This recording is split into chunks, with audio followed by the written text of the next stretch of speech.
Meantime, joining me now with insights into the security situation at hand, former Prime Minister, media advisor, and former IDF Senior Intelligence Officer, Colonel Reserves Miri Eisin, and fighter pilot and former head of Israel Air Force Intelligence, Brigadier General Reserves, Shmueli. Miri, thank you both so much for being with us. Miri, I'll start with you. What can you tell us about that we may not already know with respect to Israel's recent efforts to restore calm? The biggest challenge right now is what I call the blinking mode. Israel needs to show that we are the ones who are ruling, that we are sovereign, that Hamas is not the one calling the shots. Over the last 48 hours, it's already closing in on 72. Hamas is trying to change the rules of the game, which sounds terrible, but there are rules of the game in that very testy relationship between Israel and the Hamas-ruled Gaza Strip. Over the last 48 hours, the Israeli Defense Forces are trying to define and show both our capabilities. Let me give you one idea of that difference. When we want to take out a top terror activist, then we both phone the house, tell them to leave. Before we attack any of these top buildings that have been attacked in the Gaza Strip, and we will continue to do so. They will not be the ones to define how they fire, where they fire, ruling in that sense, changing these rules of the game. So how much more can we expect with respect to the Gaza rocket fire and the violence that has erupted from the south? I think we all need to breathe deep. This could go on for quite a long while.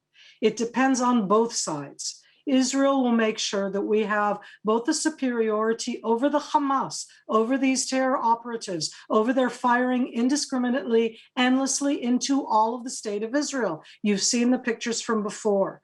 Together with that, Hamas is not just going to back down. They've been building up these capabilities for years. And at this stage along the way, it's a question of making sure that terror armies like Hamas are not the ones who run the rules. So I say breathe deep. I don't think it will be over soon, but I'm not really sure how long this could actually go on for.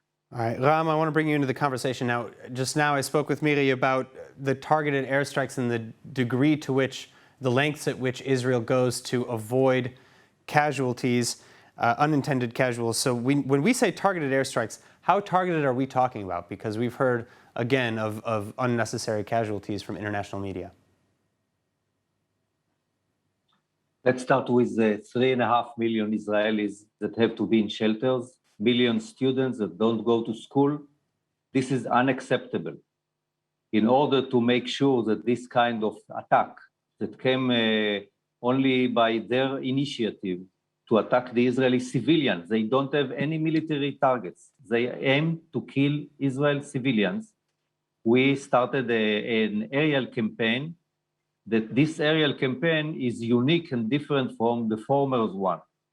First of all, usually they used to know that if they are in the underground, in the tunnels, nobody will touch them.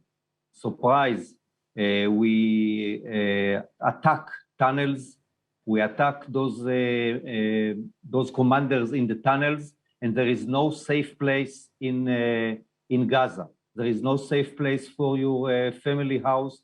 There is no safe place for the headquarters.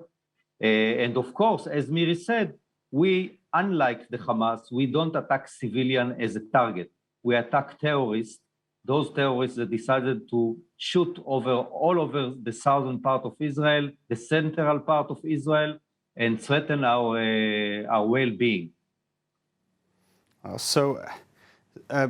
Again, though, we're hearing certain calls, especially from the international community, for Israel to try and limit or contain or even reduce our supposedly disproportionate response. How do you respond to the argument of disproportionality? I remember 2006, like Miri said, I was the head of the intelligence of the Air Force. And I remember the leader, Hassan Nasrallah, who said after the war, during the war, he tried to fake a kind of winning picture of how he ends the war. But as a respective of the past, he said that if he would have known that we are going to attack such like this, he might think twice. He might think twice whether to attack and start this war. The same thing will go for Hamas. the next time that they will consider attack Jerusalem or they will consider attack the civilians, they will take a second thought. So we are going to reshape the deterrence.